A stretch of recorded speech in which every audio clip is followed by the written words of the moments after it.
오늘 우리 하나님 말씀 요한복음 6장의 말씀을 같이 봉독을 했습니다. 우리 말씀 가지고 예수, 떡, 영생이라고 하는 제목으로 우리 하나님 말씀 증거하겠습니다. 여러분 기도해 주셔서 집회를 잘 마치고 왔습니다. 그래서 제가 아직까지도 I'm still hot with the power of the Holy Spirit, 우리 성령의 능력 안에서 아직까지도 좀 마음이 뜨겁고 제가 굉장히 좀 좋습니다. 사실 그렇죠. 목회자가 목사가 기도원에 갔다 온다던가 집회를 갔다 오면은 가장 뜨거울 때예요, 여러분. 그래서 그럴 때 많은 역사가 일어나니까 여러분 오늘 말씀 들으시면서 하나님의 큰 역사가 일어날 줄로 믿습니다. 할렐루야, 아멘. 자, 오늘 우리 말씀 가지고서 우리 하나님 말씀 하는데, 사실 우리가 그리스도인들에게 있어서 성경을 읽으면서 가장 중요한 것이 무엇일까? 그리고 성경은 왜 기록이 되었을까? 사실 그런 것들이 굉장히 중요한데, 여러분들 성경을 보시면서 또 우리가 그리스도인으로서 성경을 읽으면서 무엇을 중요하게 여기시는지 모르시겠어요. 근데 사실 이 그리스도인들, 즉 사도들이 성경을 기록을 했는데, 사도들이 성경을 기록한 이유가 무엇이냐? 그 이유는 한마디로 이것이죠. 예수가 누구인가? 이것을 증언하기 위해서 성경을 기록했습니다. 그렇기 때문에 여러분, 그리스도인 또는 그리스도인이 아니더라도 성경에 관심이 있는 사람들, 비그리스도인이라고 그러죠. 그런 사람들이 성경을 읽으면서 가장 중요하게 생각해야 될 것은 뭐냐면, 성경이 증언하는 예수 그리스도가 누구냐, 이것에 대해서 이해하려고 노력하는 것이 사실은 굉장히 중요합니다. 근데 많은 사람들이 성경을 보면서 예수가 누구이냐, 예수를 누구라고 증언하고 있지, 이것에 대한 궁금증을 가지고서 성경을 읽기보다는 많은 분들이 예수의 리더십이 무엇이지, 또는 어떻게 해야지 우리가 복을 받을 수 있지, 성공할 수 있지, 이런 마음을 가지고서 성경을 읽으시면 안 된다는 거예요. 물론 그러한 것이 성경에 안 나와 있는 것은 아니지만, 우리가 성경을 읽을 때 그리스도인으로서 가장 질문하면서 중점을 두고서 성경을 읽어야 하는 자세는 뭐냐면, 바로 예수가 누구냐, 예수를 누구라고 증언을 하고 있지, 그것을 이해하려고 노력을 해야 된다는 것이죠. 자, 성경은 예수님이 직접 기록한 것이 아닙니다. 예수님은 어떠한 기록도 남기지 않으셨어요. 그냥 하나님의 말씀만 전했습니다. 성경은 누가 기록을 했죠? 성경은 사도들이 기록을 했습니다. 사도란 누구신가? 그래서 사도가 굉장히 중요하죠. 사도는 예수 그리스도에게 직접 선택을 받은 사람을 가리킵니다. 우리가 흔히 이 사도를 뭐라 그러냐면 12사도라고 부르죠. 그리고 나중에 사도 바울 같은 경우도 다메섹 사건을 통해서 예수 그리스도에게 직접 선택된 사도라고 계속 주장을 하고 있어요.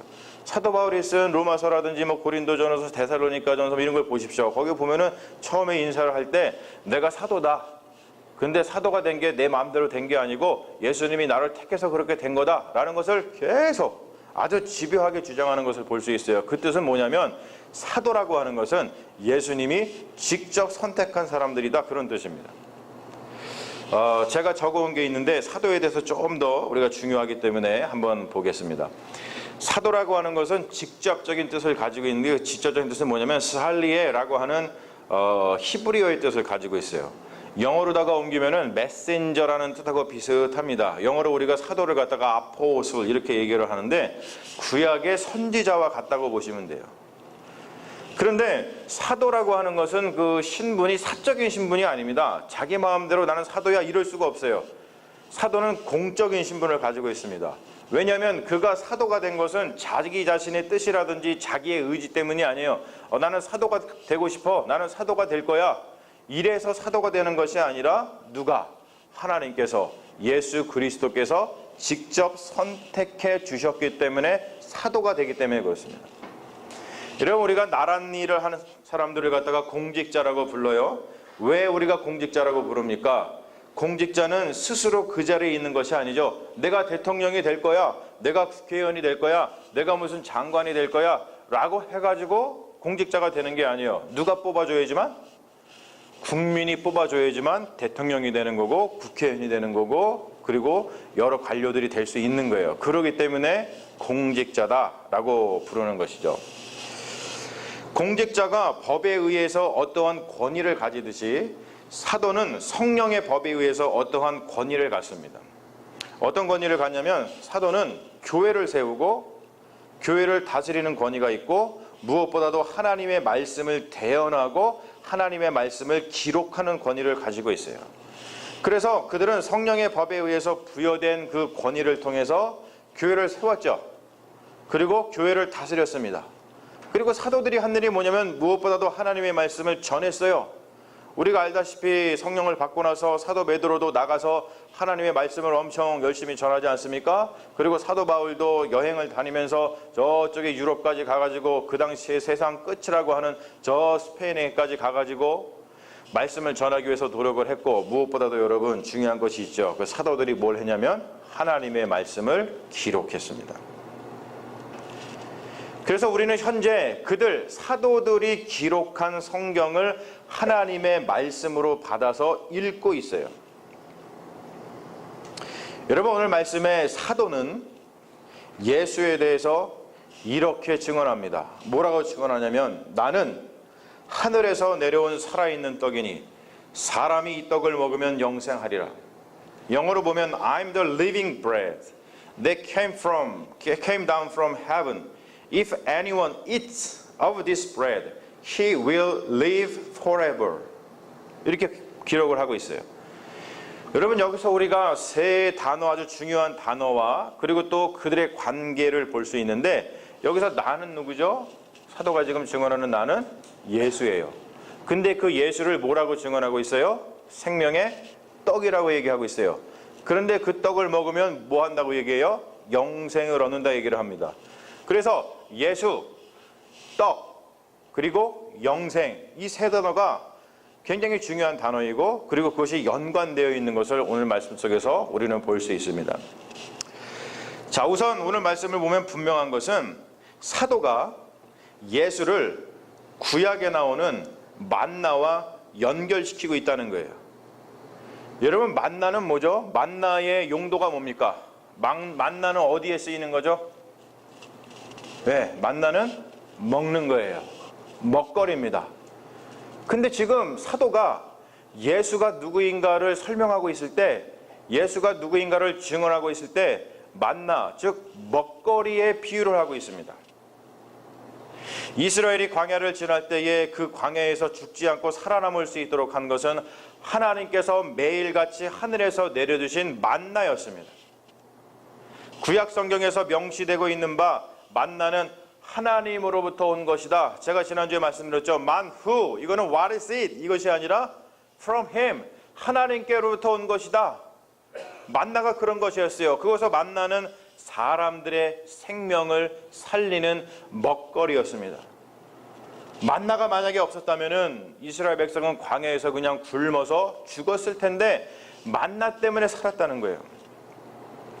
사도가 예수를 만나와 연결시켜서 설명하는 것은 예수가 누구인지를 말할 때 우선적으로 예수는 무엇이다? 생명이다 라는 것을 말하기 위함입니다. 그런데 인간에게 생명을 주는 것은 사실 먹을 때만 가능해요. 여러분, 만나를 갖다가 이렇게 쳐다만 보고 있으면 살았습니까? 아니에요. 주워가지고 먹었어요. 그래서 사도는 예수를 갖다가 먹는 것, 떡이라고 명시한 뒤에 뭐라고 얘기하냐면 그것을 먹으라 라고 말을 하고 있어요. 그런데 여러분, 이것이 그렇게 쉽게 이해되는 것이 아닙니다. 그 정황이 52절에 나오죠. 뭐라고 합니까? 그러므로 유대인들이 서로 다투어 이르되 이 사람이 어찌 능히 자기 살을 우리에게 주어 먹게 하겠느냐. 유대인들이 뭐 했다 그래요? 이 말씀 가지고 서로 다퉜다.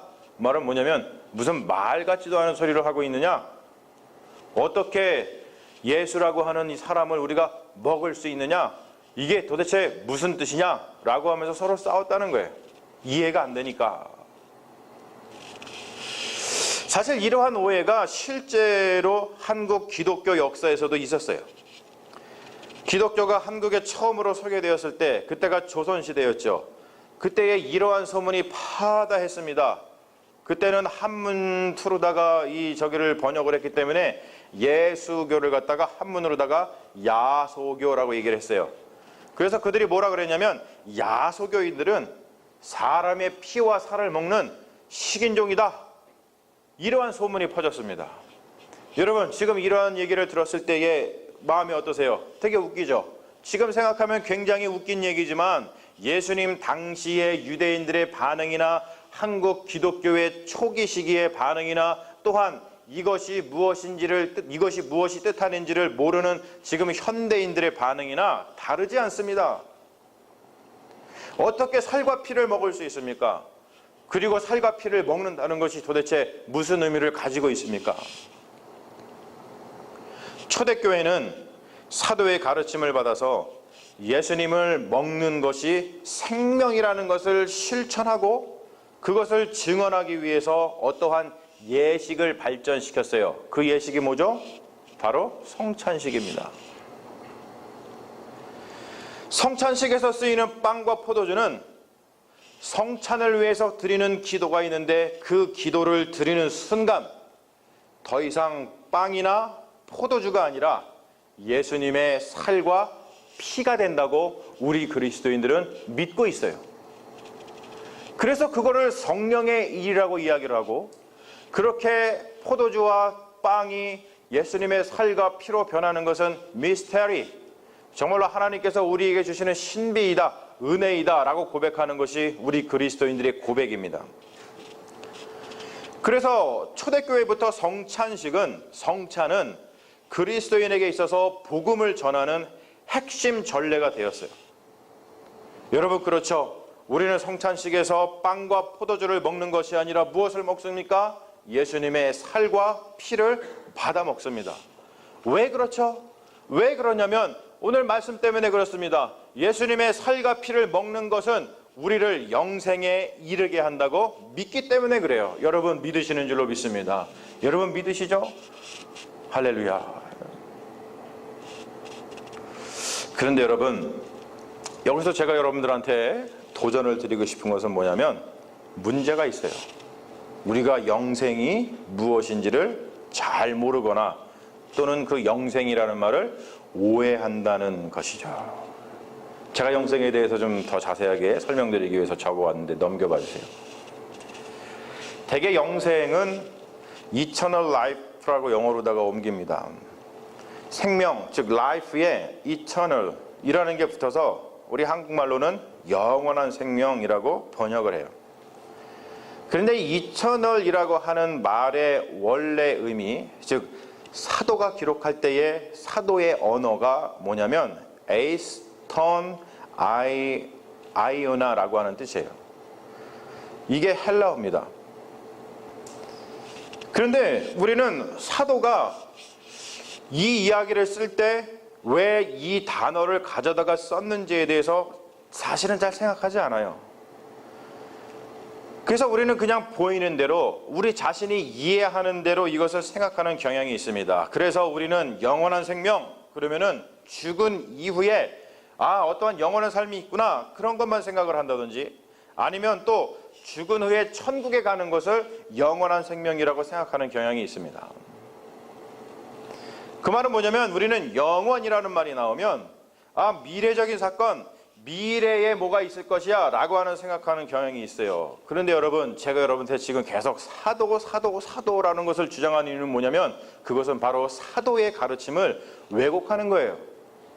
사도가 이 단어를 왜 썼는지를 이야기하지 않고 그냥 내가 이해되는 대로 이해하는 것은 사도의 가르침을 왜곡하는 현상입니다.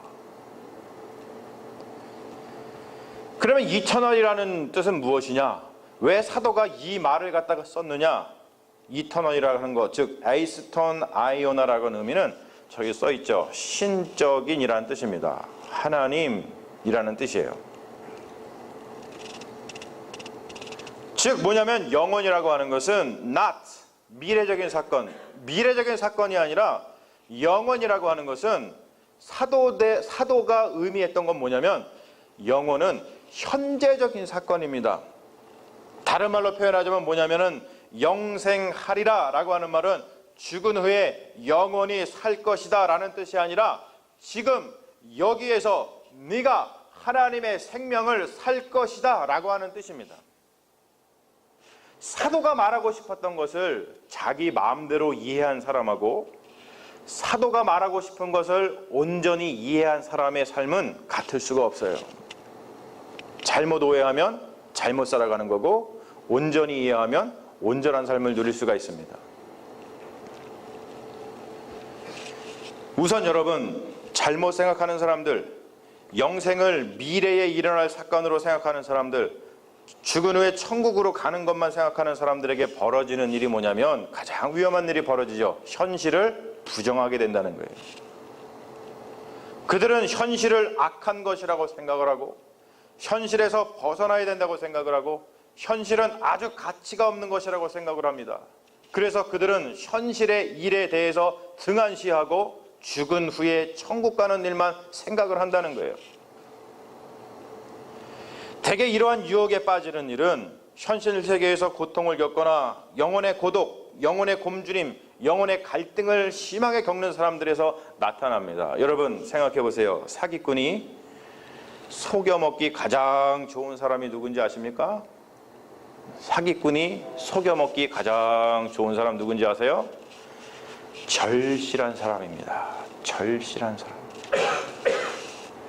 건강이 나빠서 고생당하는 이들, 정말 건강이 절실한 이들에게 가장 속여먹기 좋은 사람이 약장사죠. 약장사가 그럽니다.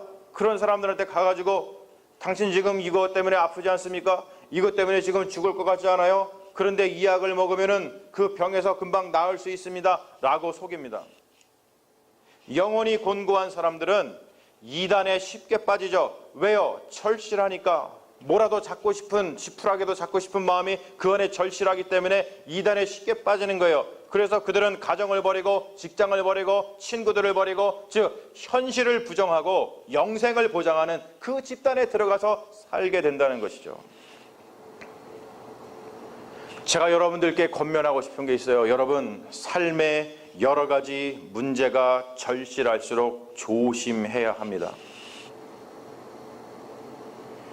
평소에는 시덥지 않게 보이던 것도 절실한 상황이 오면 그것이 나의 생명을 구원할 것처럼 왜곡되어서 보입니다.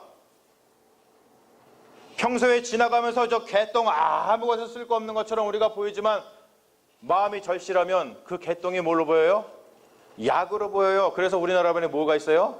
개똥도 약에 쓰려니까 없더라. 쉬운 예로다가 평소에 여러분 길거리를 다녀보시면은 전광판에 크게 뭐가 있어요? 전광판에 로또 숫자가 써 있죠. 여러분 평소에는 그거 다닐 때 눈에 들어오지 않아요. 그런데 재정적인 어려움을 겪으면 로또 전광판이 아주 강력한 유혹으로 다가옵니다. 그래서 로또를 사는데 열광을 하죠. 얼마 전에 한국에서 참 우습지도 않은 일이 있었는데 그게 기사로 났더라고요. 사실 저도 겪었어요. 뭐냐면 겪은 건 아닌데 뭐냐면 저는 뭐 속진 않았는데 페이스북으로다가 자꾸 친구 신청이 오더라고요. 근데 누가 오냐면 이렇게 별 달린 육군 장성인데, 미국의 장성인데 그 별을 단 사람이 저한테 자꾸 그 페이스북 신청을 하고, 또 어떤 그 여성인데 뭐 한 중령 대령쯤 된 그런 그 군인 여성인데 자꾸 저한테 그 페이스북 신청을 보내더라고요. 그래서 저는요, 뭐야, 나는 아는 사람도 없고 이 사람 이상, 아니 육군 장성이 나한테 그 페이스북 신청을 보내는 게 말이 돼요? 안 되니까 그냥 무시하고 다 딜리트해서 다 계속 없앴거든요. 그런데 이 일로다가 사기를 당한 사람이 한국에 있더라고요. 제주도에 사는 여성이었는데 똑같이 저랑 미 육군 장성이 페이스북으로다가 친구 신청을 했나 봐요. 근데 그거를 받아들였습니다. 그러나서 그때부터 메신저로다가 뭐 내가 당신을 사랑합니다. 나는 미국 육군 장성인데 지금 내가 이러한 일을 하고 있는데 은퇴하고 나면 내가 당신하고 결혼해서 살겠습니다. 이렇게 사랑을 나누다가 어느 날 이렇게 요구를 했다 그래요. 내가 지금 이라크에 뭐 파병을 가야 되는데 거기를 가서 뭐 하려면은 지금 한 10만 불 정도가 필요한데 당신이 돈 있으면은 좀 붙여달라고. 근데 그 여자가 어떻게 했게요? 돈을 붙여줬어요. 여러분, 우습죠? 이 얘기를 들으니까 진짜 기가 막히죠? 그런데 그 여인이 왜 그랬을까요? 절실하니까. 너무 외로웠거든요. 너무나 힘들었거든요. 절실하니까 지금 우리가 보기에는 정말로 우스운 얘기, 말 같지도 않은 건데 그 사람한테는 절실하게 다가오니까 이렇게 사기를 당하는 거예요. 여러분, 삶의 문제가 절실할수록 가장 좋은 솔루션은 뭔지 아십니까? 아무것도 하지 않는 겁니다. 여러분 혹시 삶에 절실한 문제가 있으십니까? 아무것도 하지 마십시오. 아무것도 하지 마십시오. 우리 그리스도인들은 삶의 문제가 절실할수록 아무것도 하지 말고 주님 앞에 나와서 엎드려 기도만 하는 것을 반드시 배워야 할 줄로 믿습니다. 그리고 또 한 가지 중요한 게 있어요. 평소에, 이거는 평소입니다. 절실할 때 하면 안 돼요. 여러분, 그래서 평소에 우리가 신앙생활을 잘하는 게 굉장히 중요한데, 평소에 건전하고 선한 공동체에 속해서 그들과 사귐을 가지면서 그들에게 조언을 구할 수 있는 신뢰를 쌓아야 합니다. 여러분, 우리 교회가 건전하고 선한 공동체인 줄로 믿습니다. 여러분, 평소에 서로가 서로에게 관심을 갖고 서로 기도하고 서로를 위해서 조언을 해줄 수 있는, 아낌없이 조언을 해줄 수 있는 그런 신뢰의 관계를 쌓으시는 믿음의 자녀들이 되시기를 주님의 이름으로 축원합니다. 여러분, 그게 안 되잖아요. 그게 안 되잖아요. 그러면 여러분들의 삶 가운데 절실한 문제가 생겼을 때 건전하고 선한 공동체에 있는 사람들에게 가서 조언을 구하는 것이 아니고 누구한테 가요? 무당한테 가는 거예요. 무당한테. 그래서 사람들이. 그리고 그럴 때 꼭 누가 붙죠? 사기꾼이 붙어요. 사기꾼이 꼭 붙습니다. 제가 지난주에도 말씀드렸죠. 교회는 집 가까운 데 다니는 게 아니라 어디 가까운 데 다녀야 된다? 성경에 가까운 교회를 다녀야 된다. 똑같습니다, 여러분. 사람을 사귈 때도 내 옆에 가까이 있는 사람, 대개 그런 사람들은 나한테 접근하는 사람들이죠. 그런 사람이 아니라 누구를 닮은 사람? 예수 그리스도를 닮은 사람과 사귀어야 되는 거예요. 분별하는 게 어렵죠. 이 교회가 성경에 가까운 교회인가, 이 사람이 예수 그리스도를 닮은 사람인가 분별하는 게 어렵지만, 그렇기 때문에 여러분, 우리가 평소에 기도도 열심히 하고 하나님의 말씀도 열심히 듣고 성경 공부도 열심히 하고 우리가 함께 모여서 건전하게 교제도 나누어야 되는 것입니다. 사도가 말하는 영생은 다른 사람이 아니고 성경을 기록한 예수가 누구인지를 예수님에게 직접 선택을 받은 그 사도가 말하는 영생은 미래적인 의미가 아니라 현재적인 의미입니다. 그 말은 뭐냐면 예수 그리스도의 살과 피를 먹으면 지금 여기에서 하나님의 생명을 누리면서 살게 된다는 뜻입니다. 여러분, 지금 여기에서 생명의 충만함을 우리가 누리게 될 수 있다는 뜻이에요. 지금 여기에서 영혼의 고독, 영혼의 굶주림, 영혼의 갈등에서 벗어나서 지금 여기에서 행복한 삶을 영위할 줄 아는 능력이 생긴다는 뜻입니다. 하나 넘겨봐 주세요. 사도가 말하는 이터널의 속성은 무엇인가? 사도는 지금 이터널이라고 하는 것을 얘기하는데, 여러분 이걸 기억하십시오. 우리가 살펴보고 있는 사도는 어떤 사도예요? 지금 오늘 말씀 어디서 왔어요? 요한복음에서 왔죠? 우리가 살펴보고 있는 사도적 공동체, 사도는 요한사도, 요한 공동체라는 것을 여러분 잊지 마십시오. 요한사도 공동체에서 말하는 이터널은, 즉 하나님의 속성은 뭐죠? 저기 써있죠? 한번 크게 얘기해봅니다. 시작. 사랑입니다. 그래서 요한사도는 이렇게 말하는 거예요. 하나님은 사랑이시라. 사도 요한이 이야기하고 사도 요한이 말하는 예수 그리스도의 근거에서 예수를 이해하자면 예수는 만나, 즉 생명의 떡이고 그 생명의 떡을 먹는 자는 하나님의 생명에 접근하게 되는데 그것은 다름이 아니라 사랑의 능력을 갖게 된다는 뜻이에요. 여러분, 이러한 통찰이 있습니다. 넘겨봐 주세요. 한번 들어보세요. 이건 글인데 여러분들 눈으로 한번 보시면서 한번 따라 좀 읽어보세요. 묵상 한번 해보세요. 언제쯤 우리가 사는 세상은 타자, 상대방 또는 사물을 착취하지 않게 될까? 온갖 착취가 행해지고 있는 이 세상에서 어떠한 희망을 발견할 수 있을까? 예수 그리스도가 선포한 하나님 나라는 분명 이 세상과는 다른 착취가 없는 세상이다. 착취가 자취를 감출 때는 사랑이 지배할 때뿐이다. 그리스도로 온전히 옷 입는다는 것은 그의 사랑이 우리의 삶의 방식을 완전히 바꾸어 놓게 해야 한다는 뜻이다. 그 삶의 방식이란 사랑의 역사이다.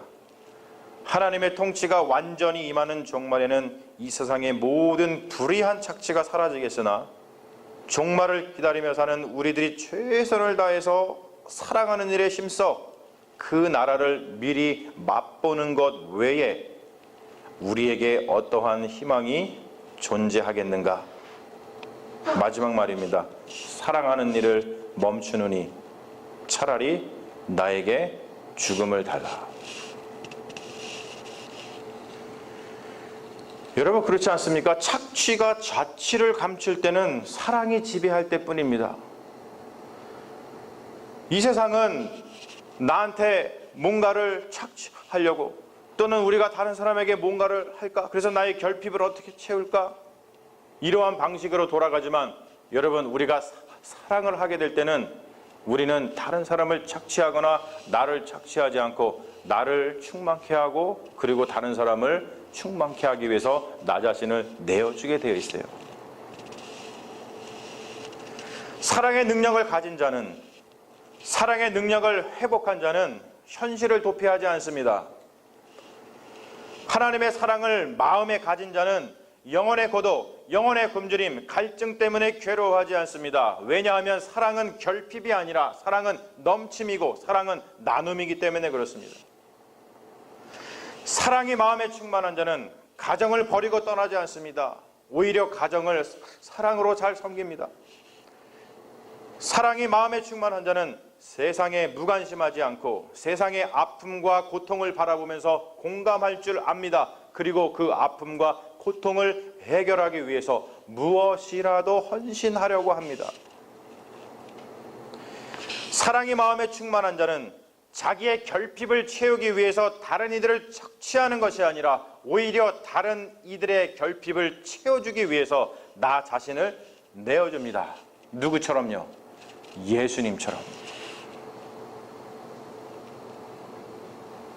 사랑하는 여러분, 우리는 사도의 가르침을 온전히 받고 있습니까? 우리는 사도가 증언하고 있는 예수 그리스도를 온전히 깨닫고 있습니까? 사도의 가르침에 의하면 예수는 생명의 떡입니다. 그 떡을 먹으면 영생을 얻습니다. 그 영생이란 죽은 후에 가는 천국을 말하는 것이 아니라 지금 여기에서 누리게 되는 하나님의 사랑의 능력을 말합니다. 만약에 여러분 어느 누가 여러분들에게 소위 주는 그 생명의 떡을 먹었더니 가정에 소홀하게 되고 가정을 버리게 되고 세상의 고통에 무관심하게 되고 세상과 담을 쌓고 살게 되거든, 여러분, 그것은 사도가 주는 떡이 아니라 그것은 사이비가 주는 떡입니다. 그리고 지금 여러분의 영혼은 곤고하다는 뜻입니다. 그러니 여러분, 그 떡을 토해내십시오. 그리고 여러분, 여러분의 영혼의 곤고함을 위해서 기도하십시오. 사랑하는 여러분, 다시 한번 하나님의 말씀, 사도의 가르침을 선포합니다. 사도가 주는 생명의 떡은 사랑의 능력을 갖게 해주고 사랑의 능력을 회복시켜줍니다. 그리고 예수 그리스도처럼 가정을 위해서, 교회를 위해서, 세상을 위해서, 즉 이웃을 위해서 나 자신을 내어놓을 수 있게 합니다. 왜냐하면 예수 그리스도의 떡은 생명이 풍성하기 때문에 그렇습니다. 내 안에 나누어질 사랑이 넘쳐나기 때문에 그렇습니다. 그러므로 여러분, 다른 떡을 드시지 마시고 사도가 주는 생명의 떡을 드십시오. 그것이 우리에게 참 생명을 가져다 줄 것입니다. 아멘. 이 찬양을 제가 좀 함께 부르면서 여러분과 오늘 말씀을, 은혜를 나누려고 합니다.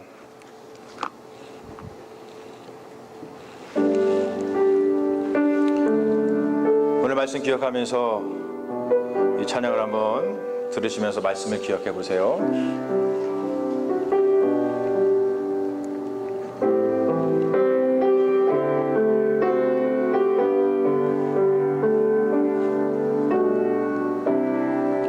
모든 상황 속에서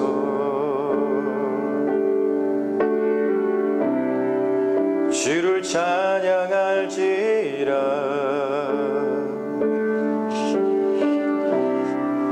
주는 너의 큰 상급,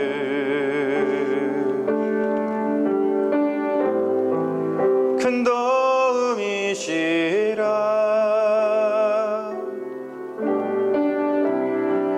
주의 얼굴 구할 때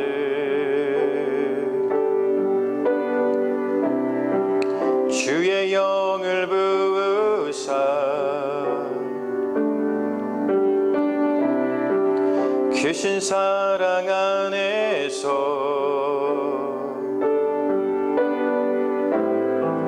주를 보게 하소서.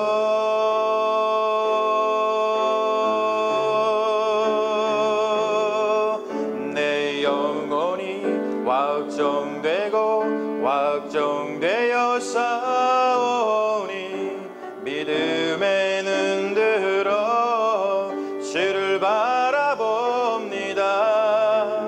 내 영혼이 확정되고 확정되어 싸우니 믿음에 눈들어 주를 바라봅니다. 같이 찬양합니다. 모든 상황 속에서, 모든 상황 속에서 다른 것을 바라보지 마시고 주를 찬양할지라. 주님만이 우리의 생명 되십니다. 주는 너의 큰 상급,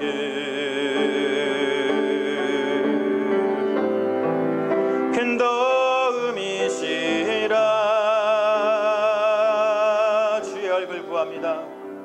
주의 얼굴 구할 때 주여 성령을 부어 주시옵소서. 주의 영을 부으사 주의 사랑이 우리를 덮습니다. 크신 사랑 안에서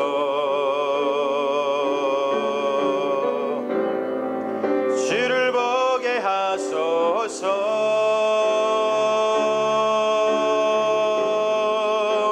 주님을 향하여 내 영혼이 확정되고 확정되어 싸우니 믿음에 눈들어 주를 바라봅니다. 내 영혼이 확정되고 확정되어 싸우니 믿음에 눈들어 주를 바라봅니다.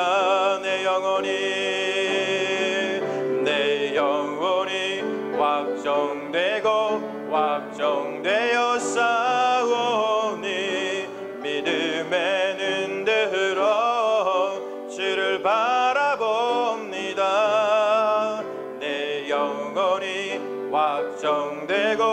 확정되어 싸우니 믿음에는 들어 주를 바라봅니다. 우리 이 시간 기도하기를 원합니다. 우리 하나님께서 우리에게 오늘 말씀을 주시면서 삶에 힘들고 어려운 일이 있을 때에 주님을 바라보면서 사도가 주는 떡을 먹어야지만 그것이 우리가 하나님의 사랑의 능력을 다시 회복하고 이 세상을 살아갈 수 있다고 말씀하십니다. 여러분 지금 삶이 힘드십니까? 삶이 어려우십니까? 그래서 무엇인가를 하고 싶으십니까? 잠시 그거를 내려놓으십시오. 그리고 아무 일도 하지 아니하고 오로지 주님을 바라보면서 하나님께서 우리에게 주신 그 생명의 떡 예수 그리스도만 바라보는 놀라운 역사가 있기를 바랍니다. 그것이 우리를 구원합니다. 그것만이 우리의 구원입니다. 그것을 바라보면서 우리 다시 한번 기도하겠습니다. 아버지 하나님 함께하여 주시옵소서. 아버지 주님께서 우리에게 사도를 통해서 말씀하신 것이 우리의 진리의 말씀인 줄로 믿습니다. 하지만 사이비들 사도라고 이야기하는 사람들이 우리에게 떡을 주어서 그 떡을 먹고 취하게 하고 그 떡을 먹고 바른 길로 가지 못하게 하며 그 떡을 먹고 우리를 저기 지옥으로다가 이끌고 있습니다.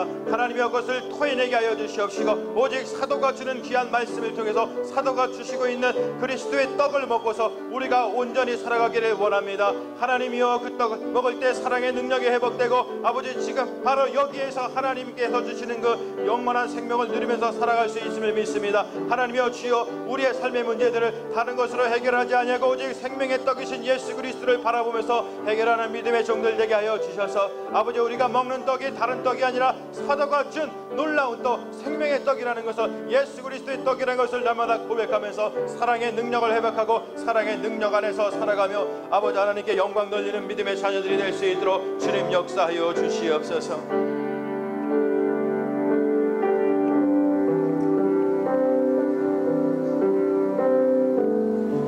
아버지 하나님 오늘 말씀을 우리에게 주심을 감사합니다. 우리는 누가 주고 누가 주는 떡을 먹고 있습니까? 사도가 주는 떡, 예수 그리스도의 떡, 우리를 영생에 이르게 하는 떡, 우리를 사랑의 능력을 회복하게 하는 떡, 그 떡을 온전히 먹게 하여 주시옵시고 바로 지금 이 자리에서 사랑의 능력으로 우리의 삶을 회복하여서 하나님이 주시는 그 행복을 누리는 믿음의 종들이 될 수 있도록 역사하여 주시옵소서. 감사드리며 우리를 구원하신 예수님의 이름으로 기도합니다. 아멘. 믿습니다. 역사해 주시옵소서.